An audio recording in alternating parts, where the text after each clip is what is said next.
The US wants to hit net zero carbon emissions by 2050, and one of the driving forces to make that happen is a broader adoption of electric vehicles. The Biden administration is putting billions of dollars behind this clean transportation initiative, but all that money won't make more nickel available to build the EV batteries needed to meet this objective. No amount of capital can create new nickel mines by 2024. And yet, just last week, what did Ford say? Ford said that it plans to increase the number of EVs it has in production on an annual basis to 2 million per year by 2026. Even Tesla CEO Elon Musk has acknowledged the lack of resources, saying in a 2020 earnings call, "Any mining companies out there, please mine more nickel. Tesla will give you a giant contract for a long period of time if you mine nickel efficiently and in an environmentally sensitive way." Demand for the metal has been on the rise for years, and not just in the States. The entire globe is hungry for it. China has seized on the opportunity to expand its mining efforts of the increasingly valuable resource. Despite being the fifth most common element on Earth, it's extremely difficult to extract, and the process has major environmental impacts.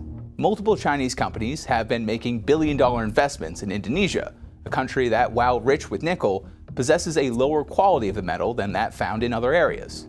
Indonesian mining companies are required by law to process the metal domestically, so Chinese assistance was welcome to offset the costs. It's a beneficial partnership. Mining groups turn their nickel into profit, and China gets to be a major player in the EV battery game. In 2017, Indonesia accounted for less than 5% of all nickel used in EV batteries. Today, the country provides nearly half of that supply, with projections estimating it could exceed 80% by 2027. While the windfall has been huge for the electric car industry, the refinement process used on Indonesia's lower-grade nickel has raised serious environmental concerns. It involves dousing nickel ore in sulfuric acid and heating it to more than 400 degrees Fahrenheit at enormous pressures. Producing nickel this way is nearly twice as carbon intensive as processing higher grade nickel, while facilities using coal-powered furnaces can be 6 times as carbon intensive, according to the International Energy Agency. To make matters worse, Indonesia has allowed mining companies to discard processing waste by dumping it into the ocean. In the past, there were no mines. The waters were not like this. It was so clean. We could bathe and fish. Now we can't. Parents today are already struggling. What can we expect for the next generation, given the current condition of the surrounding environment? Indonesia has promised more oversight of the industry, but concerns remain over China's involvement. And as China continues to employ environmentally harmful tactics to extract nickel, questions linger over whether EVs really are that much more eco-friendly than gas-powered vehicles when looking at the steps needed to get them ready to hit the road.